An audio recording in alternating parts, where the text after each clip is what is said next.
bu chairman le kan minister te kan GS te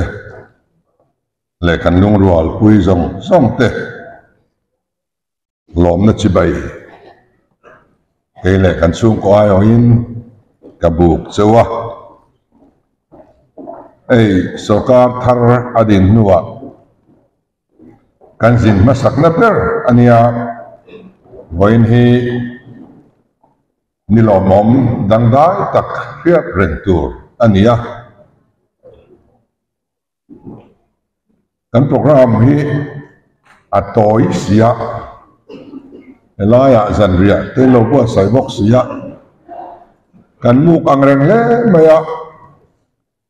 kan la pui ta kan vora kan lam te dua lang su kalau tia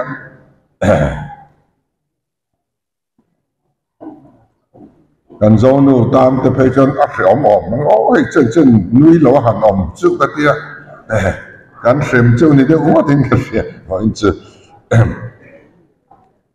e voina kan program min ti lo sin saktu min phalte kan nei le bar tu min tum saktu te chunga abik takin lom thu kan soya tin he ni min hruai thleng tu hi kan pathian ania kan campaign chung zongin chunglam kutin min hruaya atakin fiat hein pathian kai hruai nei kan dong kan zawai hian kan dong ani kan in buat sai chung zong khan unit tang headquarter thlengin chiat na le to sual tok te om lovin pathian in min hruaya mit bui te thinlung te min ne saka chumian ya bang chuan ni hi hruai thlenin kan lo om ani a alo om le mai hun lo om tak alo thlen hian kan rama pathian ram alo thlen theina tur le sarkar kalphung thak thleng ani hun tu ning dili pamin lo thlir pui tu mual min liam san ta te rilruan om renga mitam takin lom puina lanin telefona te chan sen lovin minon lana enge moza tin min tra khoma kanin lama nianga moza chung chu kan lui renga zinga tanga zang rei tak thanin than khat chuan min kwa ngoi moya min tra khoma chu tiang chuan he ni kan lo thlir pui takha kan thlir chung kan ha chung arei em awangin mianga moza tin ngol min lo liam san to ani voina hian an chung te an tu le fa te an pi le pu te nu le fa te sul nu zuin an sul nu in an chui ze ti karan mo te hian lo mom kan tia chu ti rual chuan kan senior te hun lo thleng tur mo lo lau em pathian ne na tong trai thin enge mo zat hun min thlan pui tu te kan mu a alo om le maya kan senior te kan clear thina enge mo zat senior min ho thei kan nia tuna chuan ruling kan lo ni ve ta der maya kan om dan ang hi ruling om dan ni ve ringot to mai ni atia in thu te to ha ruling thu in ni ve ta ringot maya alo om he ani tin kan thalai ten zai pol in lo buat sai kha alo mom dang dai leng ka ria political party kan nia chota block thalai ten pathian fangna ha zai pol moi tak mai non rem thai kha kalphung thar ani te mevin ka ria tianga party a block thalai ten pathian la sa a zai pol an nei hi kai chuan kala hrengai me lova ka riat hoi khapna ania kalphung thar a thlen bel zel ani ti achianga alo om le zualin ka ria tin kan thak tu te zong unit atanga block thangin kan zonu te kan thalai te kan upapol te mani to ka in thokrim le ani cái mani ma thewa thei to kan chua tak me vin ka ria kan campaign chung khan nang mani hian kan in nat topa ram uma kan sarkar atul awangin bial dang ti him tum reng rengin kan tlana in thandona kar khat tha kan biala hian hun karon mang ve man chau ani chu wang chuan campaign kan tiang thin kha nei lowang khuk deuh thaw kan ni kan biala chuan chu tiang khopatlem chu campaign nan bial chunga hun kan manga chu ti chung chuan ne na sang tak by election na kan vote muai tam kha don truma kan han mule theya eng zong song hi munda kan zin kwal san chung zong songa lo cham chil tu kan worker zong song ten in mo khurna in hlen awan ani a chu wang chuan nang mania kan in hata kan ring tok chuwa bial danga kan lu san wang fang so in phun noi ngai mia lo ani min ngai to su kai ni chu kau ze ro mun danga min ti thina kha mo ema kai poi nin thlarung lo takin bial dang kat lo san thin chuwa chumira chutuna hian kan lo senta ania alom om tak zeta nang mani kan thok tu te zar ani ti ka ria a mani ringot hian politika eng ma kan ni lo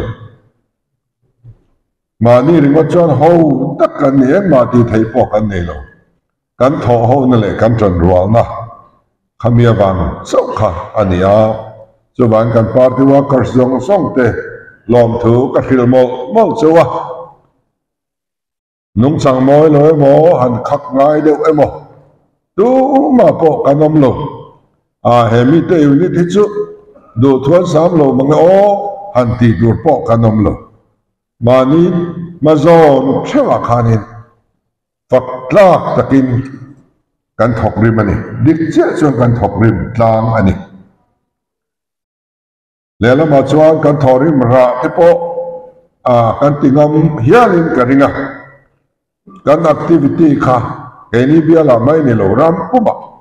ZPM activity kha chu asang filar la ani party nangin taimak na le thorim na konga khan kan ne an eklo em ani chu tiang chuan ya wangin alomom katitak zet ani ten party atanga helai bial minvil saktu kan GS puzeke nong zuala te an chunga lom thu ka soya ne takin kan bial minvil saka training te min pe a an ni awang hian ton hu ni kan thleng the ni kei point thabuang takin an kuta helai bial hi kada ka kalsan le dai chin ani puzeke nong zuala po hi zong lai nia nupui thatak anei theina turin alo kal le una chu sarkar motor aron chuang to don ani aron lal viau to don ani kan sarkara ni na sang tak achel ve don ke nge chu bang chuan alak te po lak ve de tom chu tin rampum puya le kan bial chunga kan chakna hi kan pa ti mal chakna ni lo ti kan poma kan pa ti in pe kherlo min sia kherlo ke ni ai thanem ngai neutral min du saktu te an omani chumi te chu an thang ka ma tin party danga ming la ziak party dang korla hari ma sen thei to min chua pui tu engam sa anom boka chu wang chuan ZPM ming chuang kher lo hi ming chuang te ai tam ma neutral kan han ti min du saktu an oma chung mi te sara chuan ne na kan chang thin ani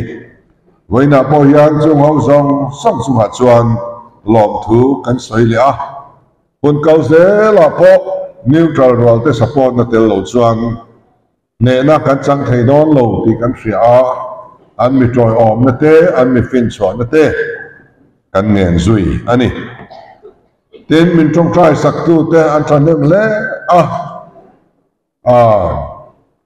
chang chuan kan trong trai man mang lo ani chu ti khop chuan kan buai ani chu ti lai ka ra chuan headquarters a trong trai pol kan dinga kar tin ni lai tho than ni pia nin karuma an kal khoma an trong trai sia tuna po hian an lati char sarani sarkar nu a le yang pathian chak kan ma modona thanau thiang lim min kai hruai theina turin kan trong trai pol te angai pa tin tuna hian an lakala tichuan keini block a te po serchit lama le helaya katianga trong trai na hun mang thei te kan lo nei ve a khami pia lama khan mi mal anga pathian ma min kun puitu kan na em kan bial chu ma le zoram pum puya hian min trong trai sak reng tu te voin thanga pathian ma min din puitu te thanem tak kan ne ni eng mi te trong trai na wangin voin hi kan mang thei ani ti kan hria an chunga lom thu kan soya tin trong trai sak kan ngai don chok ani min trong trai sak zel na te po kan han ma moin kan ngen ngal ani tin animal thua ke ma ni chung kwa kan upui le ka tu le fa te min thop the ema an chunga lom thu ka soi lo thei lo wa he chung ko group kan ne ya chung ko group hi pani pathum kan ne ya ke ma ni kan in chunga chobel pakhat min zen trom pui tu mai ni lo hian rampum huwa pa kan tu le fa te kan u le nau te zong song WhatsApp group man siam kan trang ema kan rim nam chin reng par ti danga om anom kan hrilawani chuti khop chuanin tun tuma hian chung khwa kan trang ruala tun ma te poin kan trang rual tho ma ra chu tun trum chu kan trang le zuala kan trang rual le zual boka chu wangin kan chung te zong som sunga lom thu ka soi du boka ten hei tram ni kanin bial na tur ania amaro chu he bial a hian voi thum than tin kani man der to nia tram ni chunga min thang thing tu bial mi pui te hi an zau mi ka te ema kan lom tak iseta kan party in kan unit kan block kan frontal zong song le abial tu MLA ne kan zava in abial mi puite ne na hian voi na hian lom thu kan hril thang le chu ni min ti tling tu tram ni chunga ne taka voi thum min thang thing tu bial mi puite voi na hian in tha kan banem hle ani lom tha su tu kan nga hle ti kan fri ani ama opposition ni chunga kan hanin en kol khachu a break lo rapol anom reng bok ne a rom thin khop maya tu nei ro chuan chief minister bial ni hian enge om zia nei ti lan tir thei turin bial mi poina min lo lom to na zong te kha kan thei na tlem hle ma seng kan thei chuna lom tha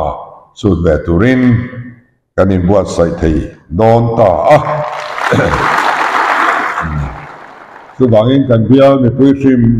chunga hian lom thu kan soi non mol ani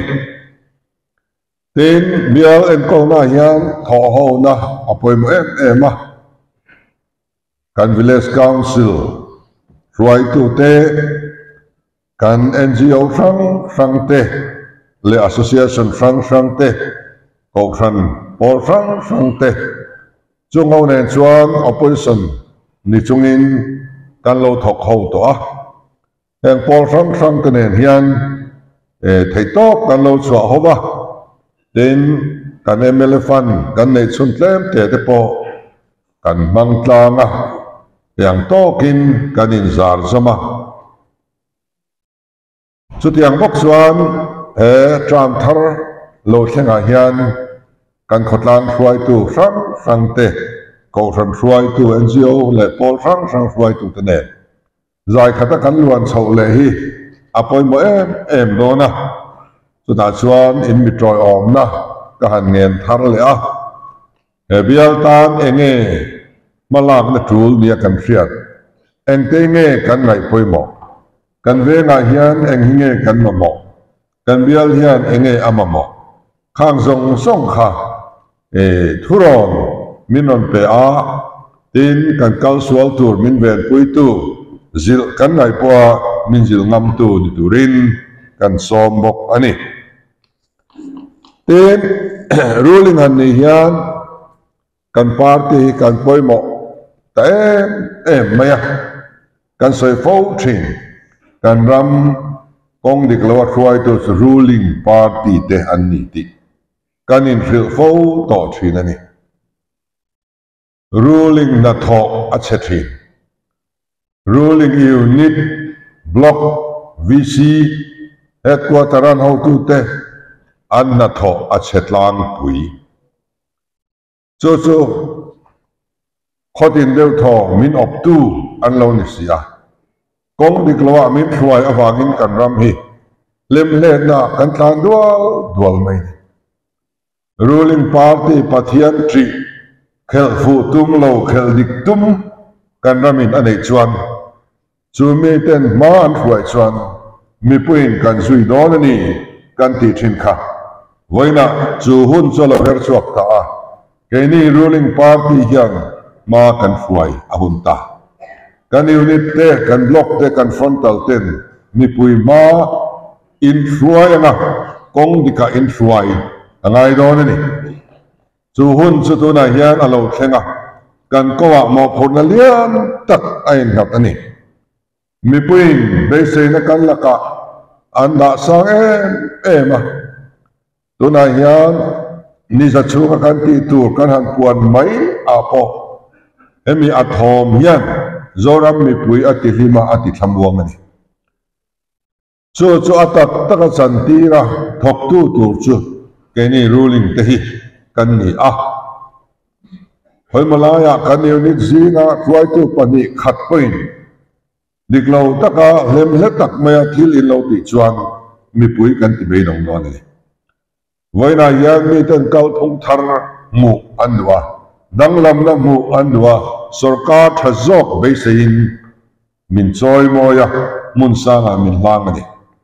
ati be dong tu kan ni thiang lo tu ma kan huam hap tur ne lo ma kan duam tur ani lo amaro chu afatu na chel tu kan ya wangin fatu chu ruai buat sai tu ania fatu lui po om thin kan ria mizo da ni chu kan chan go ani ve don ti chu soi ngai lo thil chiang ani ta chuan MLA fund tlem te na lo thok thang to kan ni a that te win fakkain kan tho thin kha kha herangila mi in MLA fund kan mandan an ina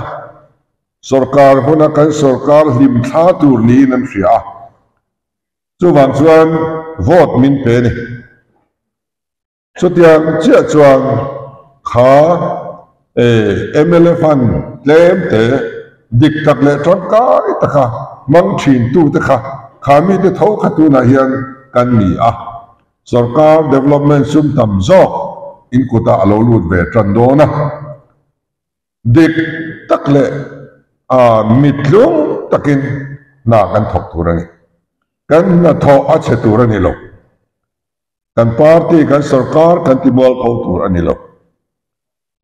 party tang na thok chia anoma an tha an la pe lo soi pe to lo ani dan turan ngai ringot to ni ke ni ro chu ani mia don lo hoi malaya na chet na lo ti chia om zeu po ka alang sar em bon chu wang chuan kan film khur tur ani a laptop te kan tum tura ni lo laptop ki som ve mai amoi to ki kan na bichiam adol tura ni chuta chuan kan zafa in film khur turin kan sa du chewa ten sarkar thara lo pian hian an party mi lom lu tur hi an dap chiam thina an lom lu ta chut mi khwa chu mi venga chuti zat an lom lu le ta ti kha sarkar thar om tira kan hiat chim ani kai ni chuare rui mai achan chu mi thar kha chuti te chiamin lom lu lam kha kan war ve don lo Frank taka kan soi chuan nan non nuwa lo lut te hi chu azar zo tum ene mazat an tel thi sanghar hi kan loi lut fo thi ni khami te kha an du anga an va che thei lo chuan in than don an po ngai an chuak le tlang pui kum nga chung vot thak an thak ve mi lo de sarkar ka an va tong ve ring got thina ale lama an lo tatlum ani chuan a thu an ron tang ani chuan a silia le a thok kha te lo vui ve le a party a khi siam bok thin ani chuwang chuan kan film khurdon tuna kan hruai tu te zong in ni ang kha sarkar na min khen tu te ni in tling to ni mi thar lo lu kan khap ani lo kan kalphung an huwa tha an tia telve an dua thin lung thiang ling taka an lo tel ani chuan tha takin kan lo pomang kan lo welcome amai ro chu chung te po chu an lo lu tanga fian penga ti khan an om ve mayang a khan pa lom lu na program siam bur ngai lo khatiang zong khan ke ni chu kan kal don lo tin ni na le chan vo te po athazo ka kan ria in lo kiana in lo pe ani chuan atha amaro chu kan hruai to luite chim ral vek khopin kan che tur ani lo hei kan ria reng angai a balance kan khai thiam apoimo mithar lo welcome lo lu tukemo welcome lu tukemo te kha aom ve thia tulaya chuan kan that puina tur tokin elai chuan kaldan kan thiam mai tura ka ngaya voina kan hruai tu te tuman an husit tur chau ni lo inin le lo ala chedeu ani mai thei pathian zara inin le lo te pola tha chomang dikcha chuan kan in le lo te na zir lo lu tu khi chuan vc a pho a thatte lu ne na an har se ma the chua chi ni lo kan in ti ni chu wangin kan ho tu te inin le lo te po aron jiam chho ve turanga ilangin khang kha khalam pang kha apoi mo viamani chu te lawa sarkar nuwa tu te mo lo lut in le lo nei tha rian na nei tha chome tui nei tha ai zola kan ho tu ten khenina non manga kan hir dau to maya he la ya ha ta ka lo thok tu te kha kan hoi hil thina khatiang kha kan chunga athen dik alaw ni ke chuan chu wangin ma na tanga thei top lo ti fat re thei tak chunga mi musit ton tlanga amwal pho thak em lai po he policy za pui lowa lo wan tlat tu te voi me ho hin na tlang min thlen tu te hi in lue ema in ko da party ya him berang ti hi karing tlat ani chuwangin khalaya khan ati dan to thiam angain ka ria kan soitel du boka ten kan van nei khop maya pathian min ne na min pe mai ani lova ne na kanan chan nu rei lo te chung hian thil tam tak kan fry tu ten antiman ani hei hian lom khop mai hei nak tu ka hian PTS passing out parade kan waman puyanga chonulam panga industry buat sain handloom lam program kan nei dona hei kan industry minister hi kan bial dia du sak khop maya ani zara hian tenzo khochunga puanta tu mi somli le paru ten seng noi khat le sing ni ani wa kha noi khat le sing ni thep nak tu kan dong don ani kan minister zar hi ni ruling ni chu khati pang mai ni chung te su kan han tingal do na nak tu kha yang chuam kan sum din mun te chele na in sarkar na thop lo te aman lo pek thei lo kan han pe theya tin kan ri ru khoi em chu healthcare bill tang a sing tel dam lo dam noi le langa reng si thadam khoweng te sum an lo pu ka bila chu huna kan in rul don nia lo ti ve a bila chuak thei si lo wa puk tur po khe to lo mang ang ngoi anom thua pa ang kan sarkar kal ta khan thil danga man andu jok ze awangin dam lo ten andong thei lo wa kha kan ngai poi mo awangin kan sum nei chunang angin vai bel se somli kan han the chuaka kan dam lo ten an bil an han la sapa kan lom pui le a tin kan ngai mo em sum hausa chung poin nakum bazet thara tangin kan thai tham pali kan le nga lang kan ti kha nakum bazet po nga ngai lovin tu na tang hian le thei turin rem chan na alo om reng maya bible se za le so thing vel le na tur kan han da sang hal theya en ke hi alo mo me mani tin alo om le zo nga chu cheng som nga an le du an om lo apia cheng som nga re ta kan le sak na tur khan ya bible se za le som kan da hi man ngai don lo yom no kan ti dewa kan ren aya sang a le du khan om treu to mai tu na ya ni ke sia som sari te kai chou tran le to chu tiang chu ania wangin ni danga ataniam thin kha ataniam le tur ven kat tu sarkar alo pian to wangin sum dong ho zong song mizoram pon lama tanga so thing ram le tu te po khani eng po ni sen som nga le thal theina om reng ta ka wangin a ret kha na control a sang zong kha anin lu alan ta khotin mai hianin zalen na nei sela andu le lo li lam sela an kwabi katan ni kom lama liap puite sel hok te na an tiang khan khatianga man zo ka le saktu an huani chuan a thani mai long kan ti chu wangin poisa kha kan han da takna in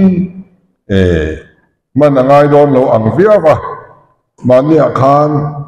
company pakhat kan marcha quintal nuai khat mizo marcha quintal nuai khat le du tenen khan elaya Paul loading tenen agreement an sign tin so thing quintal nuai nga le nga tur kha an omboka an sign boka chu an mani in rem siama khatia loti sarkar engma cheng khat po kan sen lowa khatia loti khan nia amaro chu kan police ne wangin i office nge sign kan du min fiat pui vela sira min loading sak ve ro antia chu kan han sign le ta kha ani khatiang te kha kan be sei phamia lovani ma se alo om mai ei tu na hian so thing song bol na bun ngal du alo om le chu ma kan han lak puya ei hi alo tin thei chuan mun po emi buang pui nei lo ne na inkar kong vel le emi kang mun ne na inkar song lai vel ram rem chang so leitur aom melin kan ria so lai a son ron in bun se kan ti ngeng me a so me te suni za na te po anon lenga tiang chuan kan official ten an buai puya kong te an dap saka ani kha anon in bun fel chuan helaya so thing kha an sor ngal don ani he tia a hela thon chuangai lovin mizoram chung le ya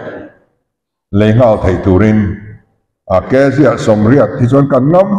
var an tiani chu ania kha khanin CO2 an tia enge ni henglaya so thing an lo sor ang mai ni lo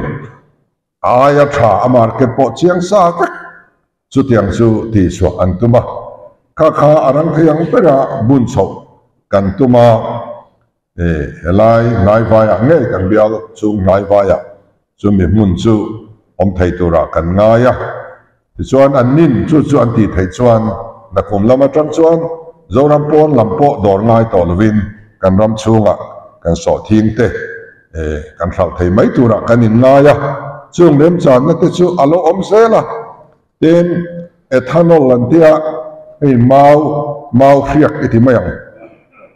Ronald te rosang kan nei te ai hian mau tak nan ti hian fiak alo nga bera kan mau tak hi nam dangin ti hian an tol du la ni ti na chuak mek ti kan fiak kan uya kan thir ngoi thin ani eng ni ke ni chuan kan ti top do na ti chuan ethanol an tia mau fiak la tur pol tuna hian bai rabia ranin bun turin anin buat saya ti chuan ati tur trul Mizoram sarkar nen MOU kan sign ve angaya chu po chorang lamin lo pei teu kanin tia an pei thoi tura kanin ngaya tin amalang na trulang zo chu file ko ka proof sak to a ti chuan MOU sign tak tura kha ron pei nai turin kanin tia chu kar le lama Christmas te lo nia tlemin working days alo tlema January thachung vel chuan kan sign fel thei ka be sia an ron in bun ngal dona ni tin mau tlon nuai khat an ma mo don ani emia tan hiani chu Mamit district a khwan Mizoram mau za pali hi oma khu an mang tok vel donin anin sia kulama chuan mau huan nei kha lo hle to don ani abula tanga le thleng khan an lei duani tin mau tak hi athabik zuala mau taka po akum ni na kha a riak na ber lai ani a yang chuan mau huan ei zon na te etia avasa topa sal mai thei khania chu tiang ang engma technology sang po ngai lo mawa tanga chung ko tam takin kan bu mai na turte alo om hau le mai do na heng te hi kan be sei phak lo pathian in mal som na min pek ania alom om kan ti hle ani tin kan zota tun malamin sarkar alo thara chief minister tharte anlo din hian India rama ambassador om ho sarkar sang om ho hian lompui na anlan ve thinem katia anlan vak ngai lo an tia tun to mai chuanin khovel sarkar India ne nei lai chin na nei Delhi embassy nei ho chuan lompui na min ron thon kim deuh fek to ni adang lame nania America ambassador te French ambassador te Japan ambassador te ta Korea lampam te vai mai hian an ambassador ten abik takin lompuina le kha minon thon supa min lompuina thu an zia rual khanin Mizoram ne development na chắc tất cả thọc tu ra anh in huam thu lệ anh in hòm thu partnership này anh đủ thu anh on ziak đâu hết bọc à chú alo mà mấy mình cái phía hay investment policy hi Mizoram Sarkar hiện lâu là này hậu lâu mày lâu nha các tiếng foreign company te foreign Sarkar te này na hanin đor tak tu ra cái foreign tour policy bọc ha anh lâu này hậu lâu mày kan mau zat po hi lâu statistic ngu mà là lâu reng lâu va thì chuan man mo takin investment policy kan han duang chu ka tu na chuanin kan pei to amaro chu la siam that thet angai donin kan ria kan voi khati na nia atulangin kan siam that belzel anga ti chuan kha investment policy mang khan foreign atanga kan rama investment ti tur thang te po awm dona hey Delhi akal dona kum thara chuanin Prime Minister te Home Minister te kanjukin mudona anni point ronjin thalang anon tikhia sia lama Central Minister engama satin minron bia naktuk jingdar kwa hianin online in donor minister ne online meeting kan nei don bok ani chuan an tha khop mai in hong khop mai Central lampo pathian yan na thok nin ka sia min ngai vele ma Myanmar atanga refugee local chungchanga te po yang tokin kan ngai to ho don ya ti in an foreign minister in minron bia ani hi kabachmet ania lo sin tang to in mo na po in kwa nok tur te kan lo nia alom om le zel le in ka ria yang chuan in central lama ministry sang te po anin honga tu na hian donor minister hi kan sorber te singa miania naktu ka online in meeting kan han neyanga chuan kan ngai poi mo zual te kanin filanga ilo thlen thak nuwa present engengamo kalohon tir don chenia min dinge nge alom om khop maya sunga chuan department frang atangin proposal khatiang project Delhi lama la pending ang suron report convect during kantia chuan jin huna atul angin a minister theute nena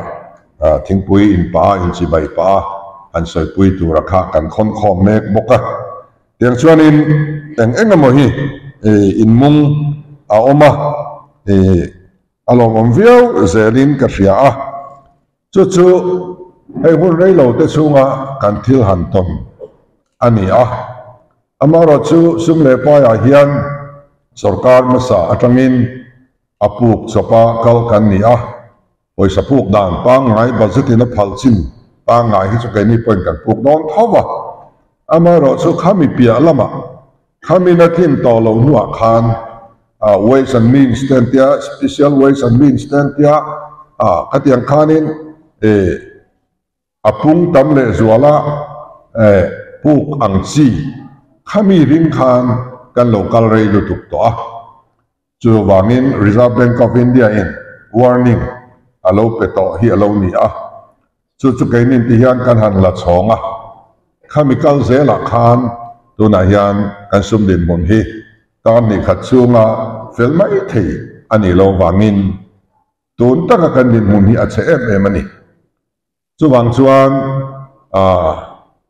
kum khat hi chu in so nge nan kan mamo donin kan in fria ke mani baset nakuma kan nei don kan han ti rual hian baset bua sai hun kha alo kal thui to kan lo tlai de to kan minister ten an department tin te an duang thapin kan policy tin zonin an kai roi man ri lo wani tun trum kan baset masatura hian chu tiang chu ania wangin chu ti chung po chuan na kum khat chung ke chu in so nge na hunatan kan man angai dona project lian tak kan ti thei don lo amaro chu kun na thok tu te laka kan in tiam na te kan ti hlo thling nga apoi mo zual tin hei hlo lak chung changa po hian apa ngai na hlo an lak vek to nuwa a hlo tlem ho asa ti te tin hei forest noya sanctuary a thok te ram noya thok ania tin heng tar pension kan han tiang te he tiang sum tlem te a in hat ho hi min an lak to nuwa pol la theilo a hian an tang siat maya a har saber perte ania chuwang chuan heng hi kan sarkara chuan kan duat dona hang har chana to thin te kha adong tlaya an tran thin kha adong masa tran tir to kan tuma mite ber thleng khanin keni chuan ngai poi mo masaka kan nei don ni kan tiani tiang chuanin ai cabinet meeting hi vai ni chau kan la nei mana a vai ni na nimina khan kan neya ma chop tur atam khop maya kan la in buat sai to hlom lo boxia ten kan minister theu te hianin an chan pual an enkol department theu an enkol da tur hi ngai tua chop ngai lovin ziak sa in kan pe vekani kan lo duan sa khauma chumi nen chuan an department theu hi an han enkol dona tuna hi chuan kan minister te po an tai ma in an tumru le lomin alanga kan meeting te po kan loma kan lim tlanga corruption hi onglo phot selang kan duani chu poimo berani sarkar masalama chuan til soi nuam lo tak minister te hian an enkol department asum atang hian person ha chuti zat person chuti how te an lo nei alone ni kan khechuak ani asia lo khop mai a minister te ber a tua an tran chuan adot le tu khan chana in siam thasela mi pui chan tur tlem to thin ani so fin fia thei tak silo tu ba thu he tu aron ding lam ombok silo ma se alo om thin ti te kan han fia rei lo te chung hian thil hi maksak tak kan mu chuak me zela chumi laka filim tura pathian le kan walu pa te ma intiam kan ni kan emele te zong po khami kan ti velo ringot po khan sumtam tak kan sef ngalani chuwangin dikna karo kan rela kan hlo kan thu to kan facility sarkar min pe ka kan lungoya apialam chen khat ma kan lak lo ri mot thian nasa takin kan sum le pai athat pha ngal maya chutiang zelin keimanin ma kan fuaya motor te po alui man dur kan tia alui kan ring maya bangla te po ani angang lua tur furnishing le eng novel ti thar lo tur kan tia kan lua le maya amaro chu lo thai lo ma ke ni kan han lua ve te chu mun phia pakhat po hi omre reng lo ni no pakhat pom lo khen pakhat pom lo ba TV zong man tak lo vek alo nia khum te po do som chop lai te dia dan lop te po na athin lo size mak tak te kha lo ma katianga khan lo mu thi ni man don ngai kan tia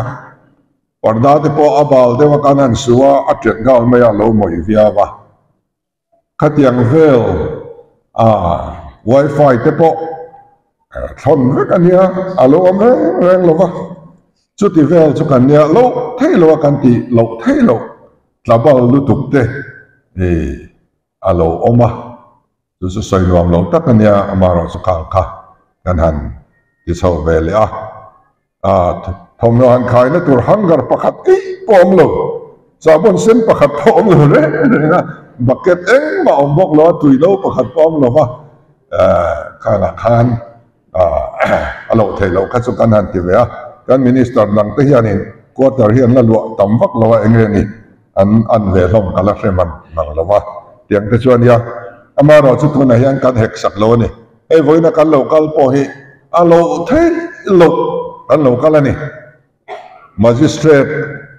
kha hole mai ro angai lo kan tia doctor hole mai ro angai lo kan tia kha le chen zoram dung le wanga kan lo sina doctor zui lovin pathiani min venga atuna taka doctor nena in zui kha pathiani min veng mayang kan tia kan in nar honga chutiangin kan security officer te kan private secretary te ninanga kal ngai tora an tiang chi kha motor pali panga vel chutuna hianin kan in thon honga then district ramrian pel thleng khan police te khan anlo anlo hruaya district thar ramrian lu vele khalai sp te khan anlo muaka annaw te khan chẳng san lo lan chong thi na lo nian sim te kha chu angai reng lo heng kan tia khang te po kha kan ti lo wa tin helai lo chen lima helai a police ho guard of honor titurin an lo in buat saya chu po chu atul lo kan tia lo ti lo ram te kan tia yang chuanin ai ren thayang ber le a vip culture ti bo thei ang ber turin kan hanin ti te tha amaro chu a sarkar lam mi ta chuan an lom lo lek leka da nania da nina ken velia antia amaro chu security lam te chu kan lo experience nei vena nia prime minister kan han ven lai te po khan ama prime minister berin hei tru lo ti chuan kan non lui ngam lem lo engema lo thleng se ro chu kan mo phun kha sang em non thunga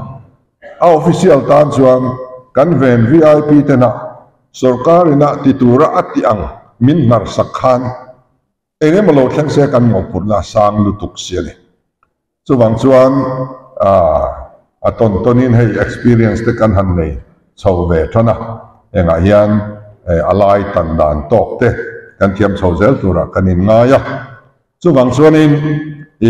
kalphung thar thayang berin en kima hian jing kan thotang kan mu thleng hian a kalphung thar thayang bera che thi kan tum dan ania a in ren thayang berin mi pui hrim po in ren turin kan in chadu hey electric te po ni leng lenga in chi eng vu kholai han kalhian mu tura om awi om tuite eng te en kim mi kan ren tura ni le khapuan ko le lam sia lo chu man sel tur kan in tia chief minister office a chuan a le lam sia to le lam la sia lo hi tu nei kan mang char chap to ni a tha em mani khang te tha kan ram tan mi ra thei te dom kan ngai tam tak an la om kan ram economy an yamin a che em chu wang chuan en kiba in ren chungin kan tianga tru lo wa eng ma mang lovin kan tianga in than ma vo thak deuh ma deuh khanin cholmuna mnf ho thanim tok tak mai kan unit president in lom nu ta kan unit president cholmuna mi khu thave thak mai hiania an lom nu ta kal phung lui in lu pui chuan kan chua ti re chu ti ni ka tiang deuh kha ania kan pung zel do na tin kan ji sina sayang khan bial partin kan von hin reng angaya tunai kan ha chol don an lo tho turin min la muak veka kan mo phon na threm kha len suaka hun lo la kal zel tura po mi pui ta lom zong ni thei tura unit atanga kan workers zong ten ma in lak chho zel kha alangai do ni ti po ka hanin cha thar le du ani ole kalome